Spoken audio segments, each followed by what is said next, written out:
우리 하나님 말씀 베드로전서 3장 8절에서 12절까지 교독하겠습니다. 베드로전서 3장 8절에서 12절입니다. 마지막으로 말하노니 너희가 다 마음을 같이하여 체휼하며 형제를 사랑하며 불쌍히 여기며 겸손하며 악을 악으로 욕을 욕으로 갚지 말고 도리어 복을 빌라. 이를 위하여 너희가 부르심을 입었으니 이는 복을 유업으로 받게 하려 하심이라.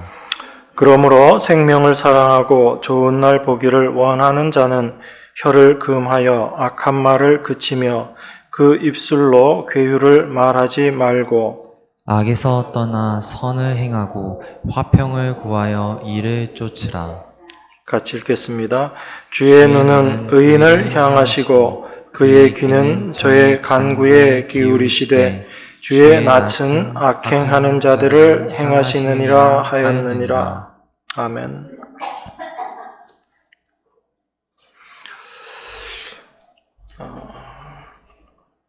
하나님께서 모세를 바로에게 보내셔서 이스라엘 백성들을 다 내보내라 그렇게 이야기하십니다.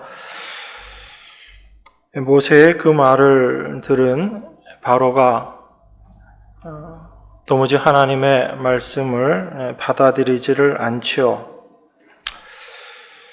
그래서 하나님의 명령에 순종하지 않으므로 하나님께서 10가지 재앙을 통해서 이스라엘 백성들을 애굽에서 인도해 내십니다. 그 바로의 모습을 생각하면 우리의 모습과 유사하지 않은가 그런 생각을 합니다. 모세를 통해서 하나님의 말을 들은 바로가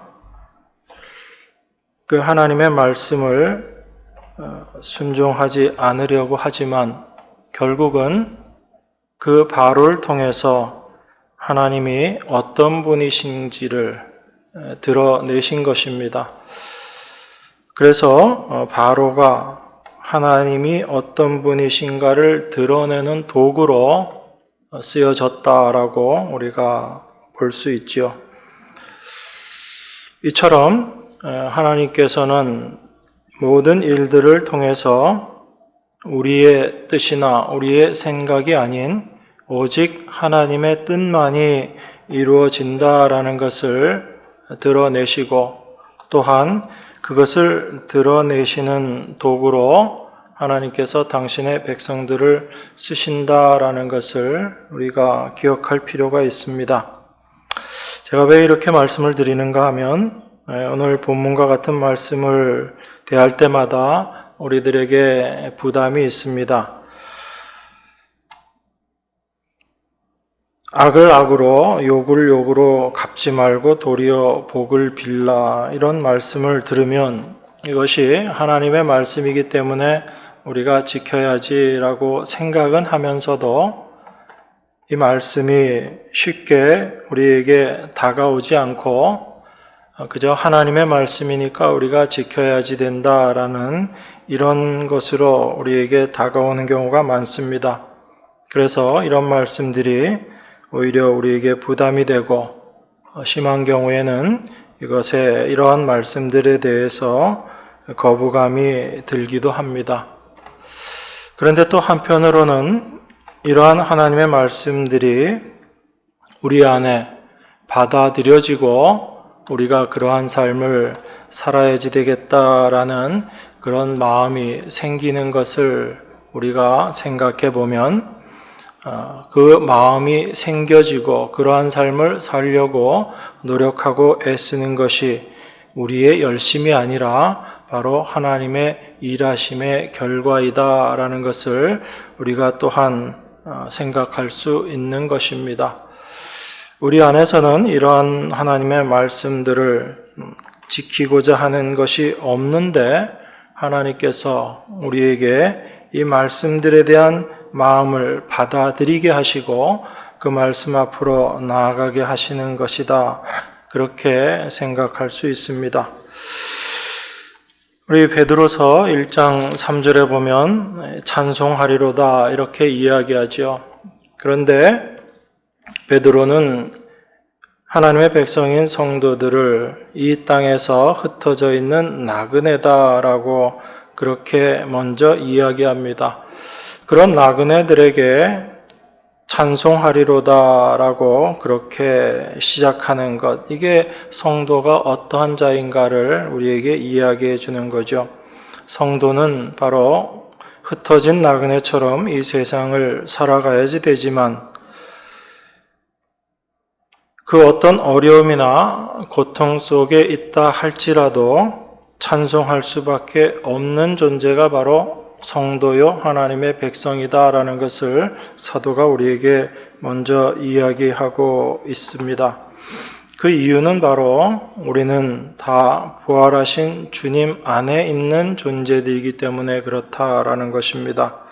그리고 그 주님으로 말미암아 우리는 다 하늘의 기업을 이을 자들이고 그 기업을 얻을 자들이기 때문에 성도들의 삶은 찬송할 수밖에 없다라는 것을 사도가 우리에게 이야기하고 있습니다. 그런데 우리가 날마다의 삶 속에서 그 하늘의 기업, 하나님께서 우리에게 약속하신 것, 부활하신 예수 그리스도 안에 있는 그 세계보다 우리가 살고 있는 이 세상에 우리의 마음이 향하게 된다면 우리는 찬송하지 못하는 그런 삶을 살 수밖에 없다라는 것입니다.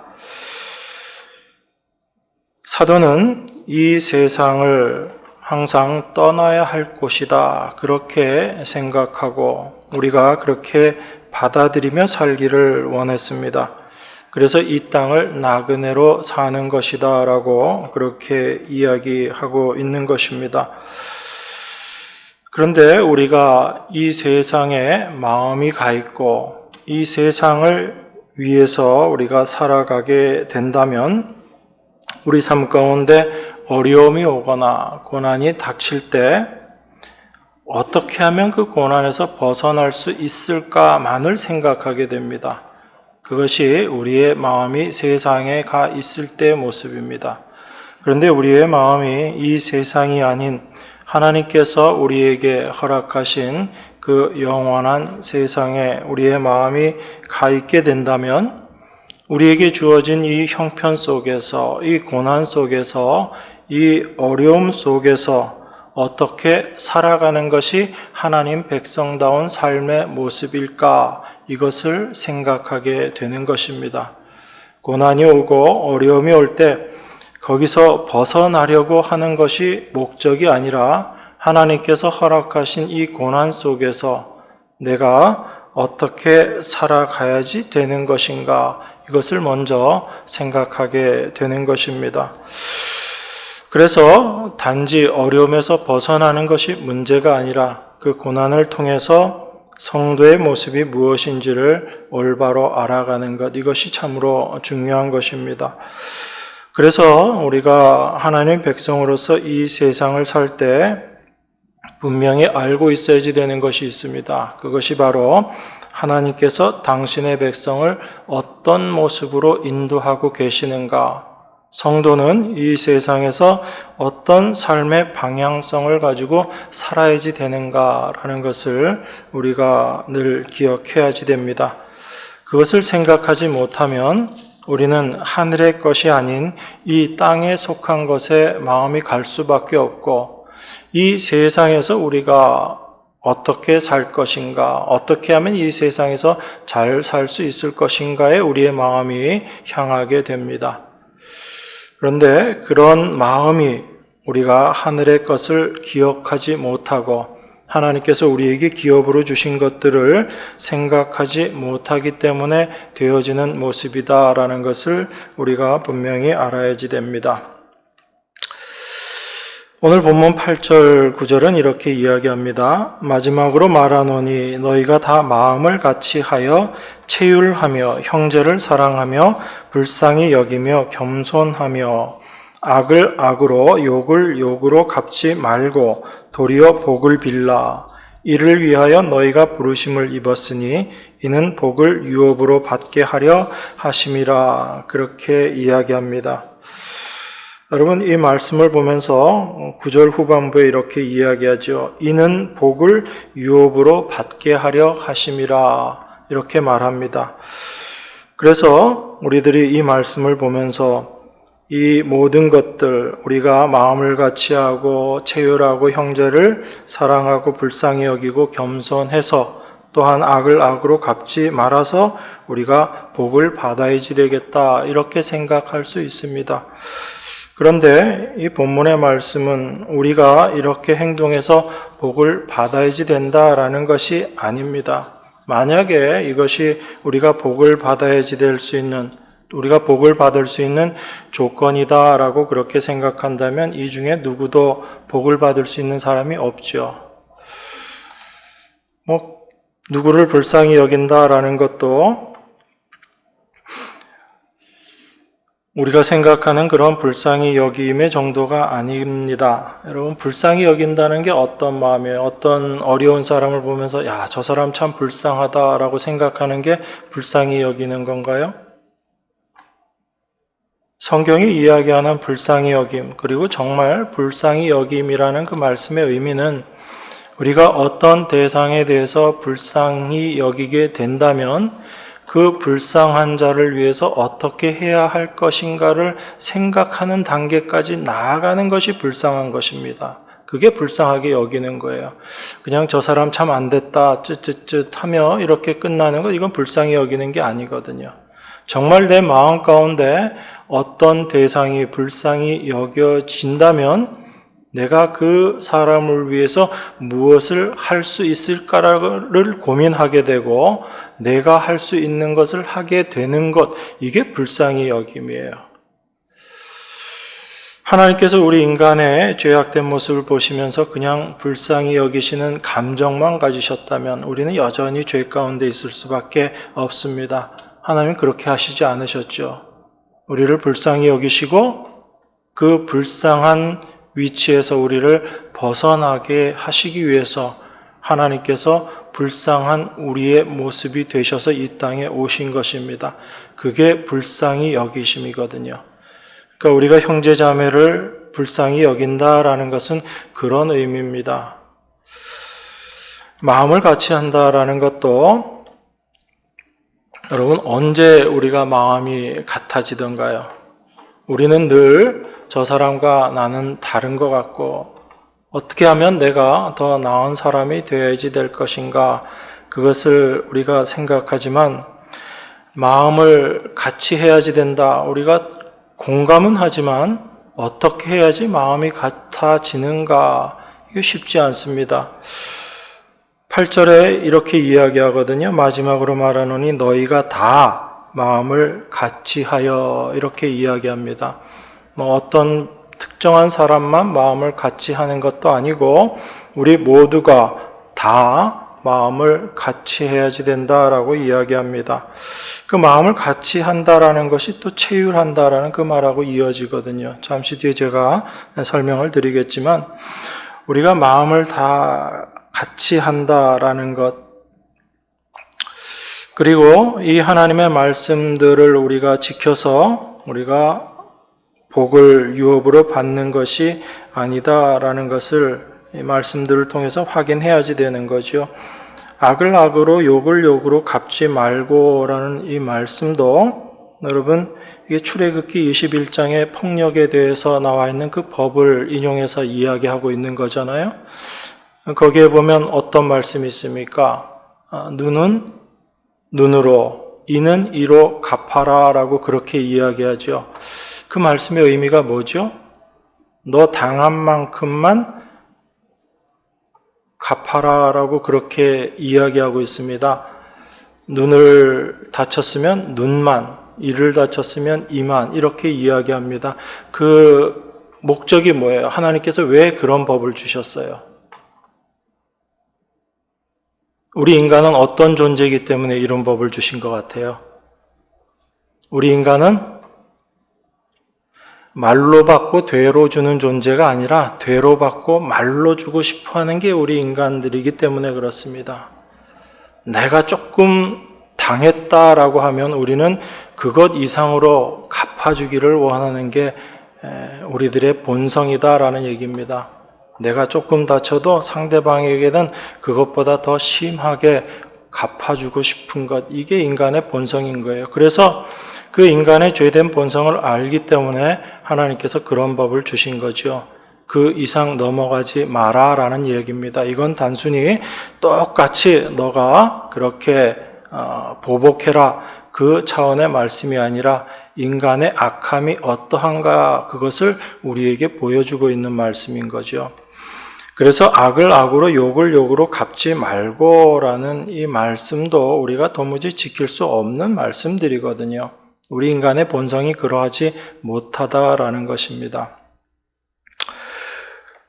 그래서 우리는 이 말씀들을 잘 지켜내서 복을 받고 그 복을 유업으로 받을 수 있는 존재가 되지 못한다라는 것입니다.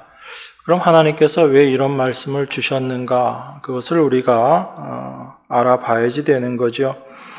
너희가 다 마음을 같이 하라라고 이야기합니다. 다시 한번 제가 여쭤보겠습니다. 우리가 마음이 같아지려면 어떻게 되어야지 될까요? 어떻게 하면 우리가 마음이 같아질까요?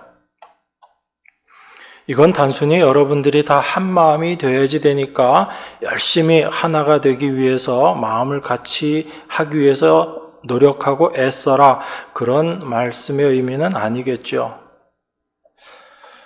하나님께서 우리에게 너희가 다 마음을 같이 하라 라고 이렇게 말씀하시는 것은 우리가 하나가 되기 위해서는 내 자신이 없어져야지 됩니다. 우리가 국어 시간에 이런 거 배웠습니다. 나, 너 이런 존재 개념에 대해서 우리가 생각하는데 단어만, 의미만 생각하면 여러분 우리라는 단어는 어떤 의미예요?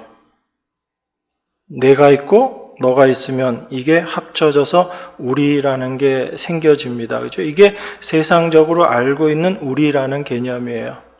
그런데 하나님 안에서의 우리라는 개념은 이게 좀 달라집니다.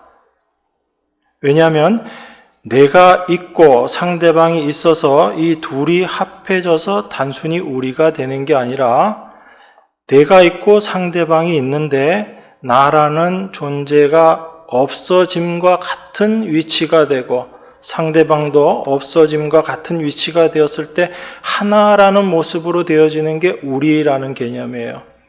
그게 하나님께서 삼위 하나님이시다, 삼위일체 하나님이시다라고 표현하고 있는 그 의미 속에 들어가 있는 것입니다. 성부 하나님, 성자 예수님, 성령 하나님 이 세 분이 다 한 분이시다라는 이야기입니다.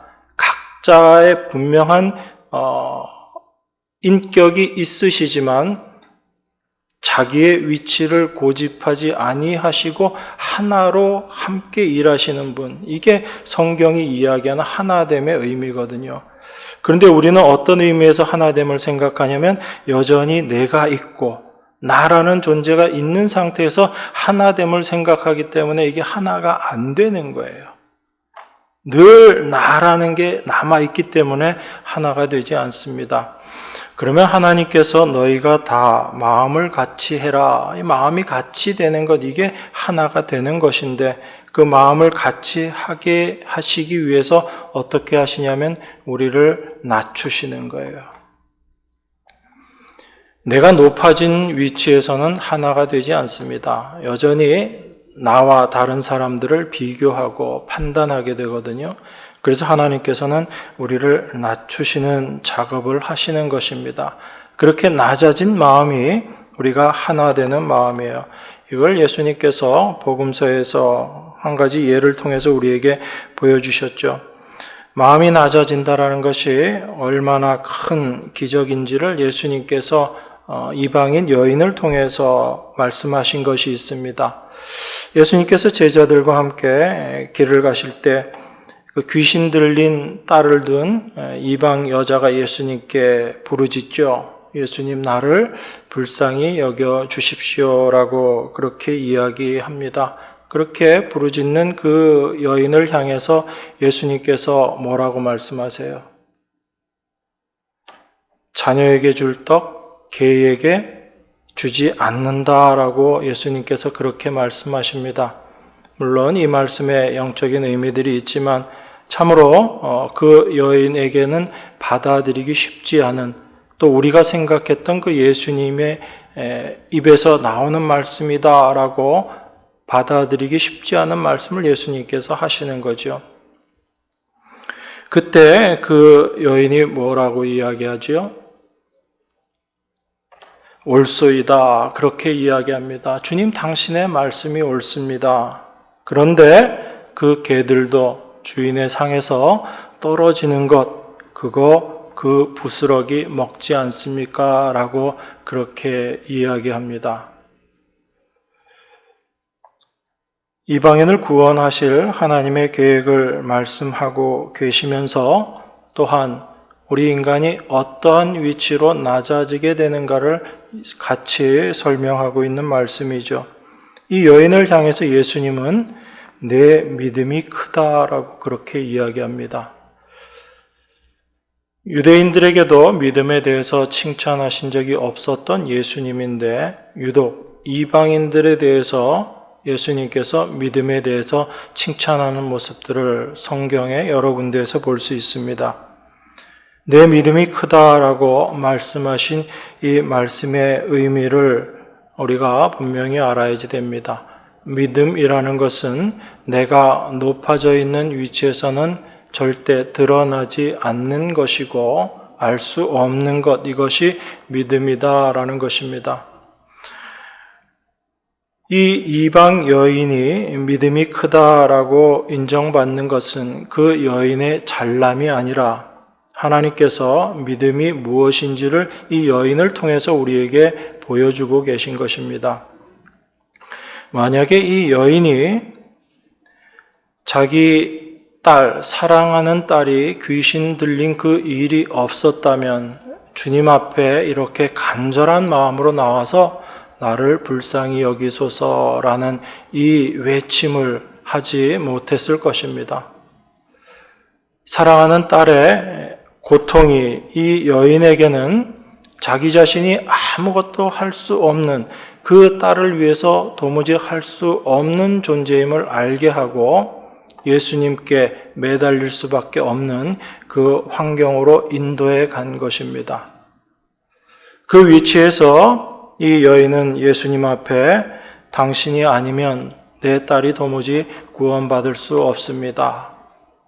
나를 불쌍히 여겨 주십시오. 나를 불쌍히 여기라는 게 내 딸을 고쳐달라라는 이야기잖아요. 그 딸의 모습이 바로 자기 자신의 모습이다라는 것을 이 여인이 고백하는 것이고, 그 여인의 마음이 내가 개가 될지언정 그 개도 주인의 상에서 떨어진 부스러기를 먹지 않습니까? 하는 그 마음으로 끌고 간 거죠. 우리 주님은 그 모습을 보시고 믿음이 크다라고 이야기하신 것입니다. 그렇기 때문에 이것은 단지 그 여인의 믿음을 칭찬한 그것이 아니라 참된 믿음이 우리에게 어떻게 임하게 되는가라는 것을 예수님께서 말씀하고 계신 것으로 우리가 볼 수 있는 것입니다. 그 딸의 병으로 그 여인의 마음을 낮추시고 주님이 아니면 도무지 나에게 소망이 없습니다라는 그 모습으로 주님을 바라보게 하는 것, 이것이 하나님께서 이 여인을 이 자리로, 그 믿음의 자리로 인도하신 것이죠. 이것이 낮아진 마음입니다. 이 낮아진 마음으로 오직 주님만 소망하고 바라보는 우리 모두가 될 때 우리가 하나가 되는 거예요. 우리가 열심히 무엇을 해서 하나 됩시다. 그것은 인간이 만들어 놓은 모습일 뿐입니다. 다 가면 쓰고 사는 거죠.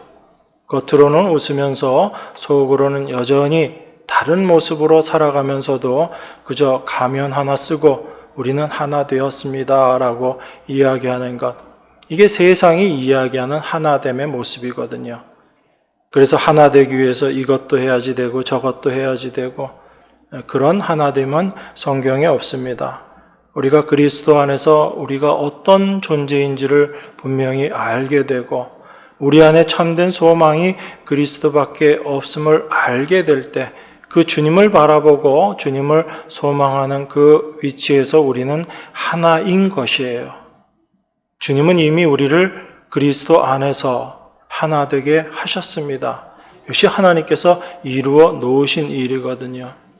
그 위치로 우리가 들어가게 돼서 내가 어떠한 곳에 있는가를 알게 될 때 우리는 이미 하나 된 존재다라는 것을 알게 되는 것입니다. 여러분, 그래서 히브리서에서 그 말씀을 하고 있는 겁니다. 히브리서 4장 12절 제가 읽겠습니다.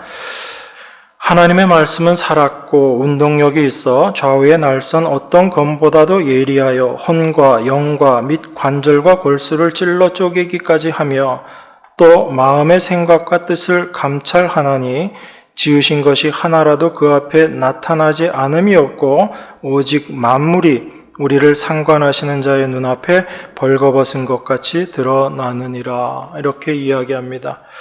하나님의 말씀이 우리에게 임하게 될 때 우리의 속에 우리 마음의 생각과 뜻을 감찰하신다라고 그렇게 이야기합니다. 우리 안에 무엇이 있는지를 벌거벗은 듯이 다 드러나게 하신다라고 말씀하고 있습니다. 그렇게 우리 안에 감춰져 있는 것들이 다 드러나게 될 때, 벌거벗은 것처럼 다 드러나게 될 때 우리의 마음이 낮아지는 거예요. 하나님은 우리에게 그 일을 행하시는 것입니다. 그렇게 될 때 우리가 체휼이라는 것을 경험하게 됩니다. 이어서 계속 읽으면 이렇게 얘기합니다. 그러므로 우리에게 큰 대제사장이 있으니 승천하신 자 곧 하나님의 아들 예수시라. 우리가 믿는 도리를 굳게 잡을지어다. 우리에게 있는 대제사장은 우리 연약함을 체휼하지 아니하는 자가 아니요 모든 일에 우리와 한결같이 시험을 받은 자로 돼 죄는 없으시니라. 그러므로 우리가 긍휼하심을 받고 때를 따라 돕는 은혜를 얻기 위하여 은혜의 보좌 앞에 담대히 나아갈 것이니라 이렇게 이야기합니다. 여러분, 체휼이라는 이 단어가 마음을 같이 한다라는 것과 같은 의미입니다. 이 체휼이라는 것은 어려움을 함께 한다라는 그런 뜻이거든요. 여러분, 컴패션 잘 아시죠?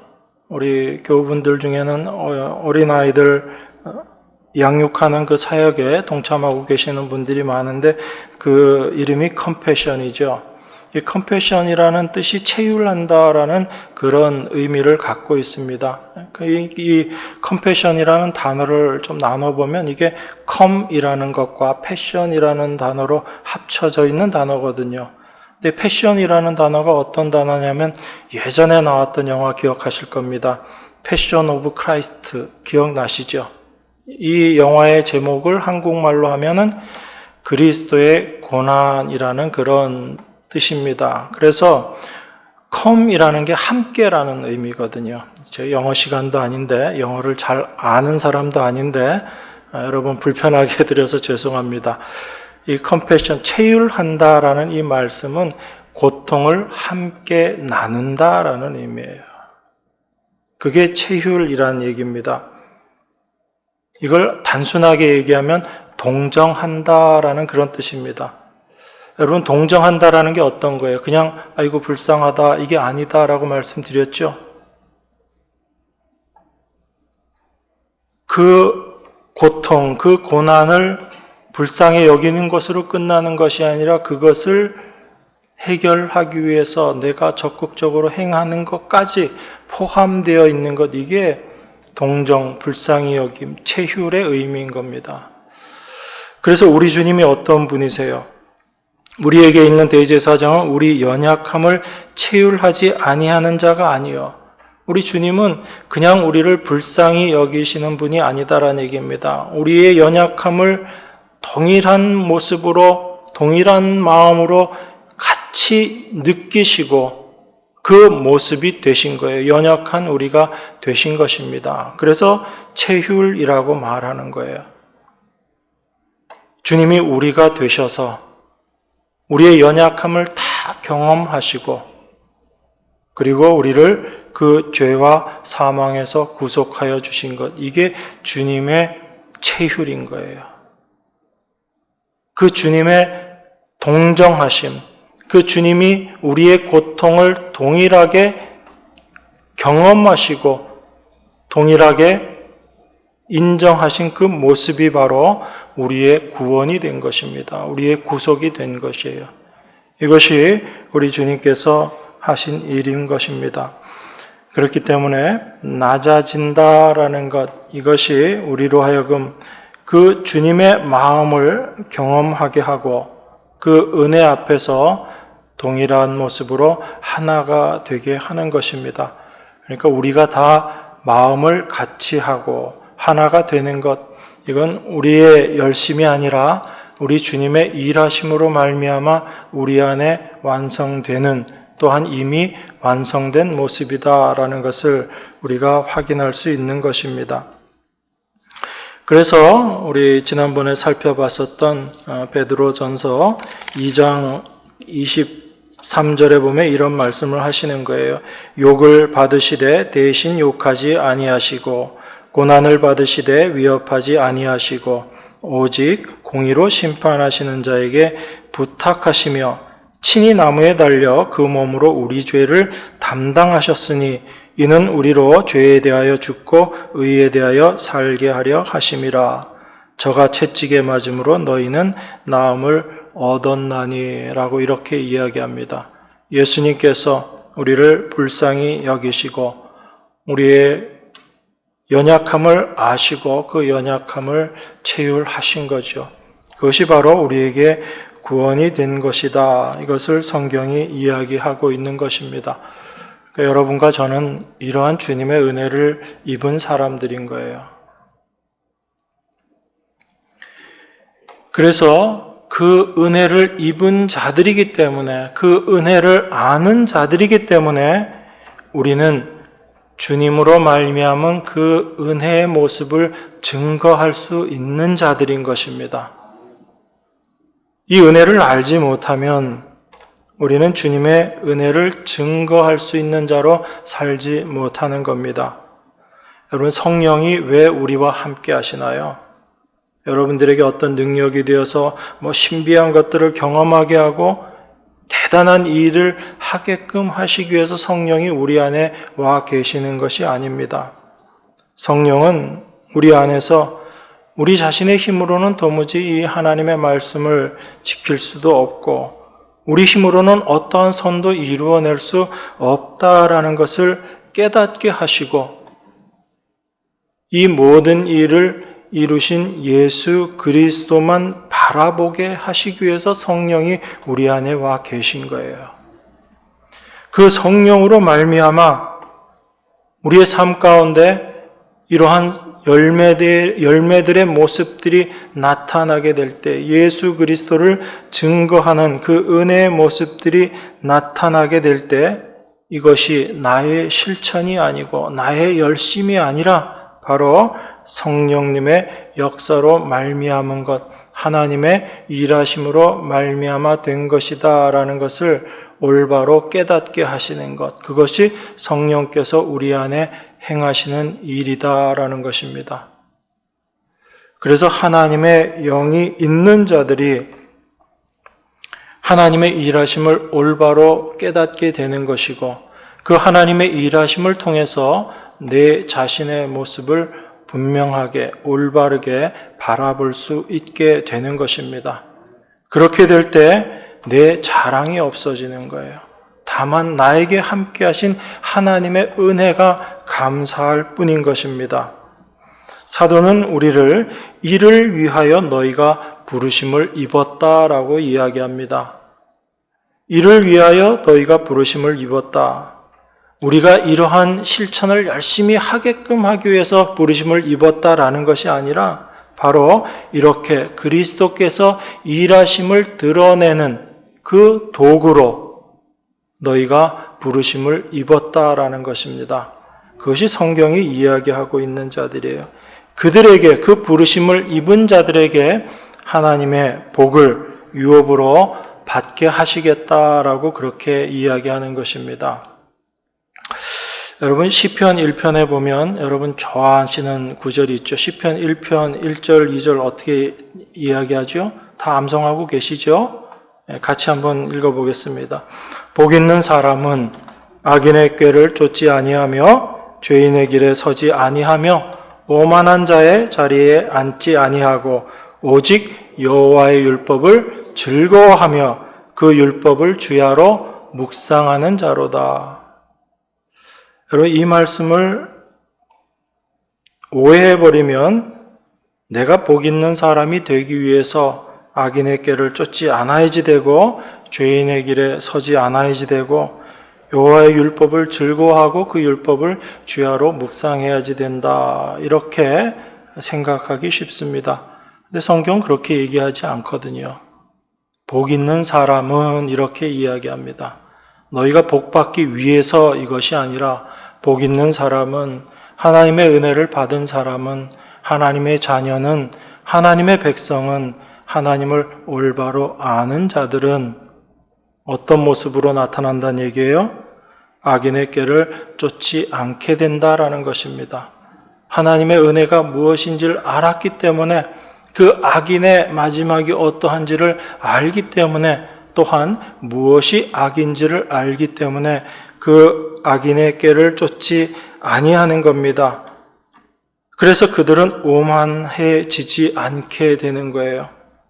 여호와의 율법을 즐거워합니다. 그 말씀을 통해서 내가 얼마나 불가능한 자인지를 깨닫게 되고 그 깨달음을 통해서 하나님의 은혜를 더욱더 경험하기 때문에 그들은 그 율법을 주야로 묵상하게 되는 겁니다. 하나님의 은혜가 그들을 복 있는 자의 자리에 임하게 하는 거죠. 우리의 열심히 복 있는 자가 되는 게 아닙니다. 똑같은 말씀을 예수님께서 하셨어요. 마태복음에서. 여러분 산상수훈 잘 알고 계시죠? 어떻게 이야기하나요? 심령이 가난한 자는 복이 있나니 천국이 저희 것입니다. 이렇게 이야기합니다.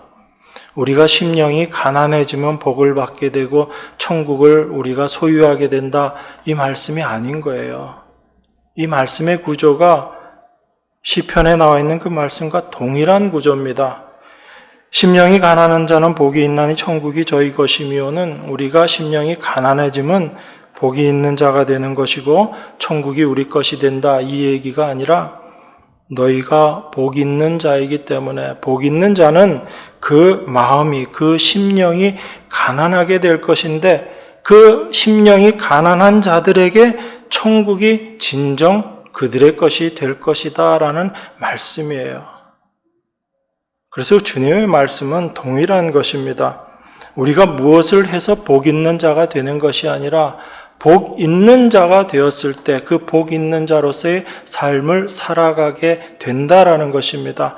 그 살아가는 삶조차도 우리의 힘으로 되어지는 것이 아니라 우리 안에서 일하시는 하나님의 일하심으로 말미암아 되어진다라는 거예요. 그래서 우리는 그 주님의 일하심을 증거하는 도구로 부르심을 받은 겁니다. 이것이 성경이 우리에게 이야기하고 있는 성도의 삶의 모습인 겁니다. 그 하나님의 일하심을 우리가 올바로 알아가게 될 때 그 삶을 살아가는 자, 그들이 바로 부르심을 받은 자들이고 그 부르심 안에서 내가 진정 복받은 자임을 아는 자들, 이들이 바로 성도인 거예요. 그래서 성경은 우리의 열심으로 우리가 무엇을 해서 어떤 사람이 되어야 된다라고 그렇게 이야기하고 있지 않습니다. 우리가 이 세상에서 어떤 모습으로 살아가고 있든 우리 삶 가운데 어떤 고난이 오든 우리가 어떤 환경에 처하게 되든 우리는 이미 하늘에 속한 자들이다라는 것을 이야기하고 있는 것, 이게 하나님의 말씀인 거예요.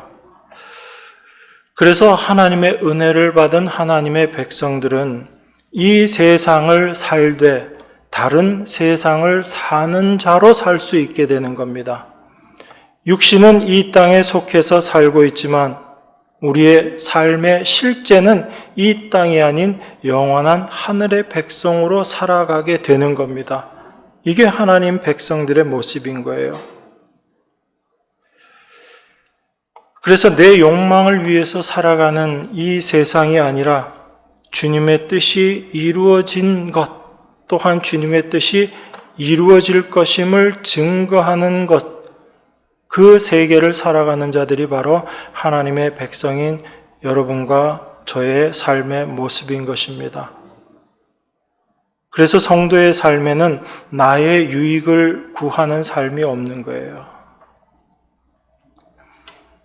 우리의 욕망은 여전히 나의 유익만을 추구하며 살아가려고 하지만 하나님은 당신의 백성들을 그냥 그렇게 내버려 두시지 않는다라는 것입니다. 하나님께서 성도의 삶 가운데 개입하시고 그 삶 가운데 역사하셔서 하나님 백성으로서의 삶을 살아가게 하시는 거예요. 우리에게 마음을 주시고 우리에게 의지를 주시고 결단케 하시고 하나님 은혜 앞에 감사하는 자로 이 세상을 살아가게 하시는 것입니다. 그 모든 것들이 하나님께서 당신의 백성들, 우리 안에서 일하시는 일하심인 겁니다. 그걸 날마다 경험하면서 살아가는 자들이 하나님 백성인 거예요.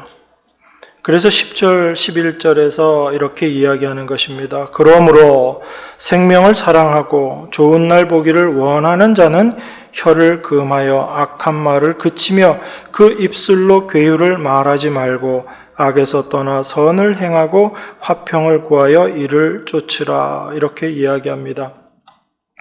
여러분, 악에서 떠나서 선을 행하고 화평을 구하여 이를 쫓으라. 이 모든 일을 우리 예수님께서 우리에게 행하신 일이죠. 악한 우리들에게 악을 악으로 갚지 않으신 것입니다. 악을 악으로 갚지 아니하시고 우리에게 주님께서 복을 주시고 그 복을 누리는 자로, 화평을 누리는 자로 우리를 세우신 거죠. 그것이 하나님의 일하심이거든요. 그래서 우리를 어떠한 자로 만들어내시냐면 생명을 사랑하고 좋은 날 보기를 원하는 자로 만들어 가신 겁니다. 여러분, 생명을 사랑하고 좋은 날 보기를, 이 말씀은 이 세상에서 우리가 추구하는 그런 생명, 그런 좋은 날이 아닌 거예요. 이 세상에서 더 아름다운 생명으로 살기를 원하고 이 세상에서 더 좋은 것들을 누리기를 원하는 그런 좋은 날이 아니라 참된 생명 되시는 예수 그리스도를 사랑하고 그리고 주님께서 약속하신 그 좋은 날 보기를 소망하는, 우리 주님께서 예비하신 그 날을 소망하면서 살아가는, 그것을 원하면서 살아가는 자들의 삶이 어떨 것인가? 여러분, 저희가 먼저 봤던 베드로전서 1장 8절에서 이렇게 이야기합니다. 예수를 너희가 보지 못하였으나 사랑하는도다. 이제도 보지 못하나 믿고 말할 수 없는 영광스러운 즐거움으로 기뻐하니 믿음의 결국 곧 영혼의 구원을 받음이라. 이렇게 이야기합니다. 우리는 보지 못하는 것을 믿을 수 없는 존재들입니다. 그런데 여러분들 예수님을 사랑해요? 사랑하지 않아요? 여러분 안에 주님 사랑하는 마음 있죠? 네. 우리 안에 주님을 사랑하는 마음이 있습니다. 그런데 어떻게 보지도 못하는 주님을 우리가 사랑할 수 있을까요? 이게 우리의 실력이 아닌 거죠. 우리 주님 보이지도 않는데 우리는 그 주님을 사랑하는 자가 된 것입니다. 주님께서 우리 안에서 역사하심으로 우리가 그 주님을 알게 되고 그 주님의 사랑을 알게 됨으로 말미암아 우리가 주님을 사랑하는 자가 된 거예요.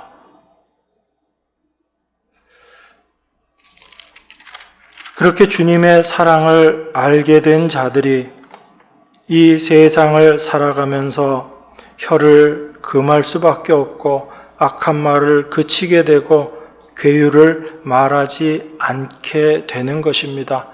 우리의 열심으로 우리의 능력으로 이렇게 되는 것이 아니라 참된 주님을 사랑하는 자이기 때문에, 그리고 우리 안에 참된 소망이 있기 때문에 우리의 혀는 세상의 모습으로 말하려고 하지만 그것을 금하게 되는 거죠. 악을 악으로 갚지 않게 되는 것이고, 오히려 악에서 떠나서 선을 행하는, 이 선이라는 게 바로 우리 주님이 행하신 것을 드러낸다라는 의미에서의 선입니다. 우리가 생각하는 좋은 일, 착한 일의 선이 아니라 참된 하나님의 일, 그것만이 선한 거죠. 선한 분은 하나님 한 분이시다라고 우리 주님께서 증거하셨습니다. 그 하나님의 행하신 일만이 선한 일이에요. 그래서 우리가 선을 행하고 화평을 구한다라고 그렇게 이야기하는 것입니다. 악이라는 것은 하나님의 일하심, 하나님이 아닌 인간의 일을 붙잡고 의지하는 것, 그게 바로 악의 모습이거든요. 그래서 하나님의 일하심, 하나님의 행하심만을 우리가 드러내는 것, 이게 우리가 행하는 선입니다. 이 선을 통해서 화평케 되는 역사들이 일어나게 되는 거죠. 12절에 주의 눈은 의인을 향하고 그의 귀는 저의 간구에 기울이시되 주의 낯은 악행하는 자들을 향하시느니라, 이렇게 이야기합니다. 여러분, 주의 눈이 의인을 향한다라는 이 말씀은 어떤 거예요? 주님께서 우리를 지키시고 우리를 보호하시며 우리를 인도하신다라는 그 말씀입니다. 주의 눈이 잠시도 우리를 벗어나지 않으시고 우리를 보시고 우리를 향하고 계시다라고 그렇게 이야기하는 겁니다. 반면에 주의 낯은 악행하는 자들을 향하신다라고 그렇게 이야기합니다. 주의 낯이라고 표현되어 있는 이 성경의 의미는 바로 심판의 주님을 이야기하는 거예요.